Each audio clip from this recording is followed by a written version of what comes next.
Good morning, viewers, and welcome back to another edition of Smack Talk. I am James, your host, and let us say hello to our debaters for the day. I'm Jacob. I'm Kazu. And I'm the underdressed Jacob. All right, and our topic for today is going to be RPGs, so let us play our roles and have a discussion about what makes an RPG, well, an RPG, guys. Let's look into the mechanics. Where do we draw the line? What makes an RPG an RPG? To me, I don't know, an RPG, when I play it, it's not only RPGs, but RPGs generally give me that that sort of illusion of choice, not like a Telltale game or a Heavy Rain sort of thing, but more like Skyrim or Oblivion or even like something like Dark Souls. It gives you the choice of how to play and like where to go first and everything, even like the ending as a choice. It sort of immerses you into the world. It makes you feel like you're a part of the experience, and that's kind of what makes an RPG to me, or at least a good one. Now, I know it's ironic because my favorite RPG has none of that, but still. Well, which one is your favorite? Paper Mario, Thousand Year Door. Well, I mean, that does still count. I was about to say, so where do we stop if any game? It's a bloody good game. Since it is a role-playing game, I mean, can you stop at can you call The Sims an RPG? I mean, when it comes to me, for mechanics, I would consider Paper Mario, Thousand Year Door, definitely an RPG. It's an RPG, but it doesn't have that same sort of freedom of choice. For me, an RPG is defined by how the mechanics of the battle system work and how the player is able to exploit and turn the system into something that the player can use for their advantage. Oh, yeah. So that's why you have the skills and stats. That's why you have buttons, or not the badges in a Thousand Year Door that you can use and abuse. You can go the whole game with 5 pips of health.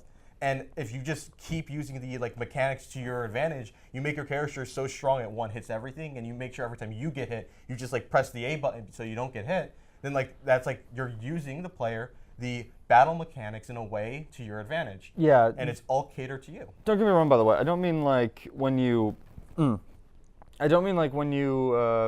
when you get immersed in the game that should discount the gameplay in any way. Because I feel like the gameplay is a really important factor, and probably the most important factor of any game, really.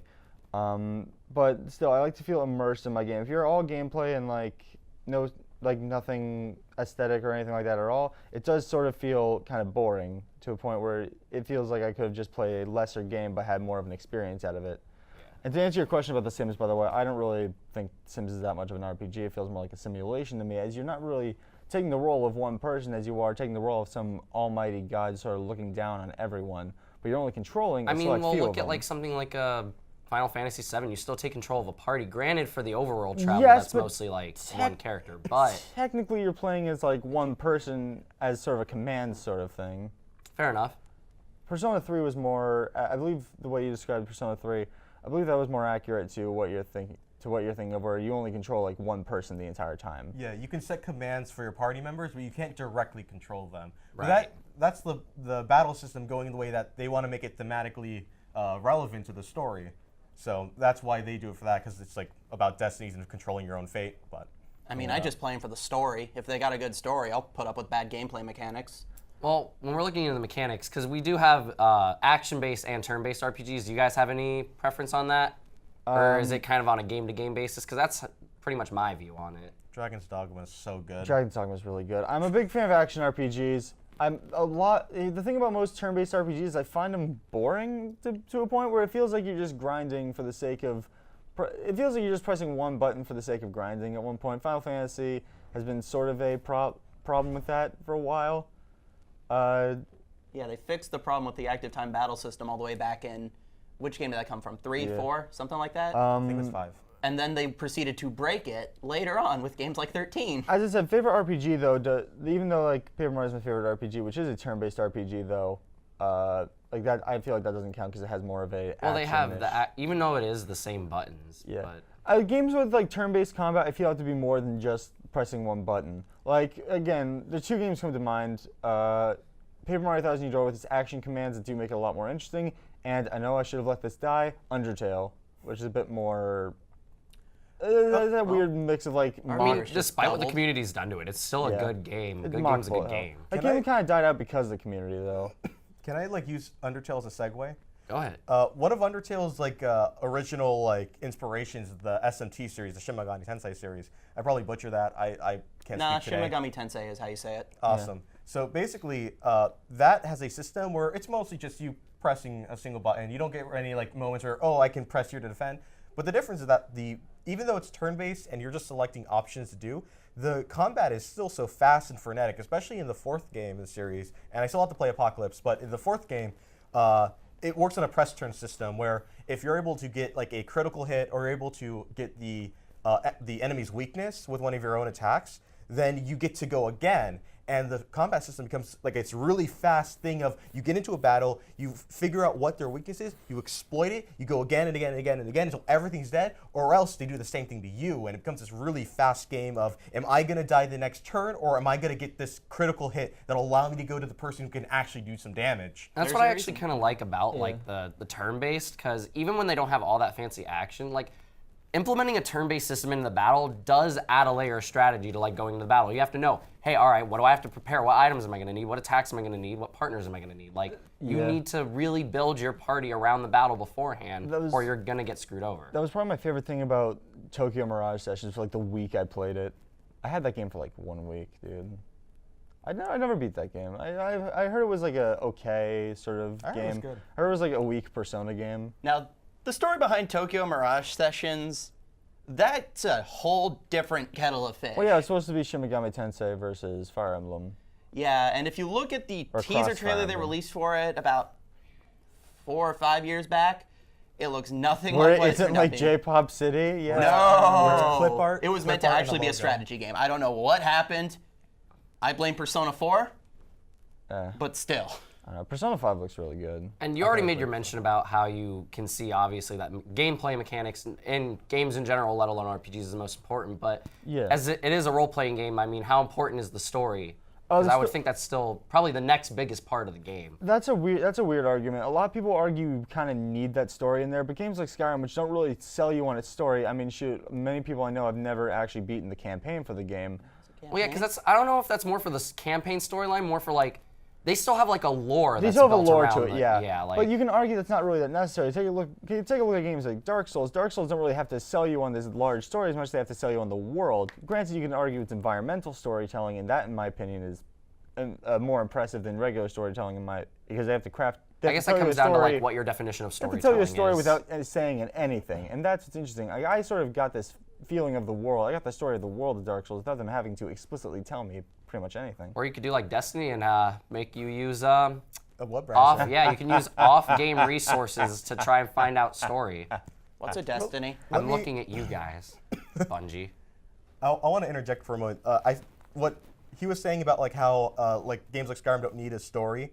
I feel like that's like one of the strongest points that action RPGs have against turn-based RPGs, because if you're playing a turn-based RPG, you're in it for a long time. You have to commit to it. The fact that it's a turn-based, it's a technically slow system. So you have to have something that's pulling you along, like incentivizing you to keep playing, and that's where the story comes in. If you have a game with a great story, you're going to keep playing, even if the combat is slow.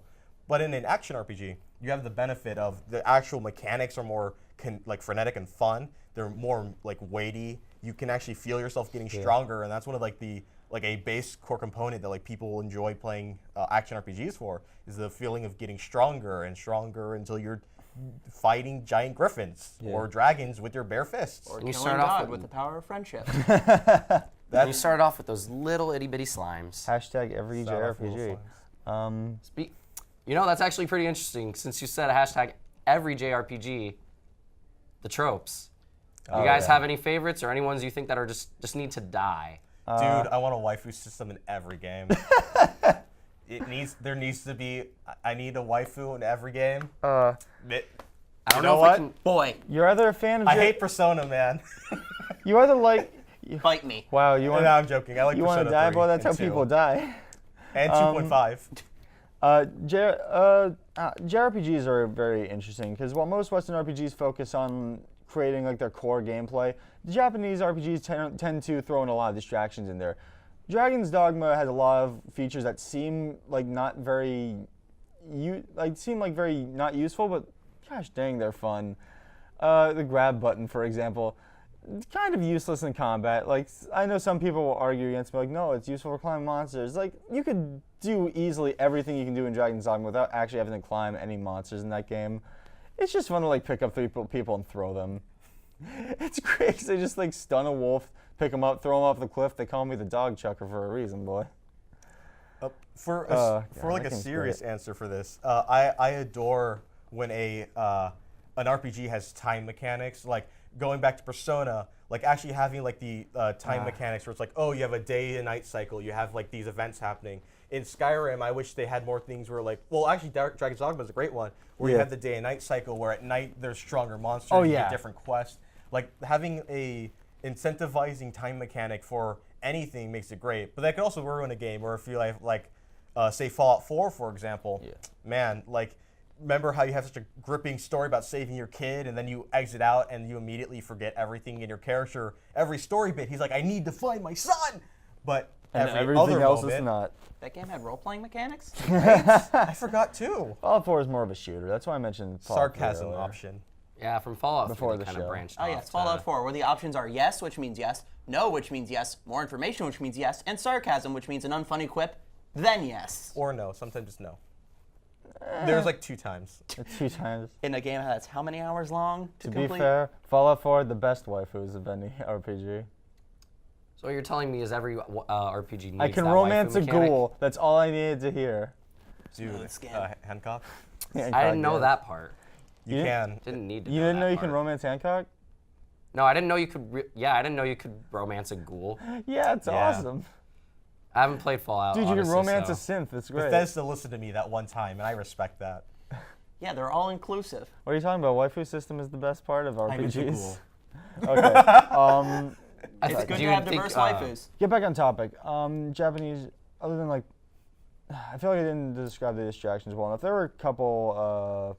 I'm trying to think of more I interesting. think you described distractions well enough when we went off on that tangent there.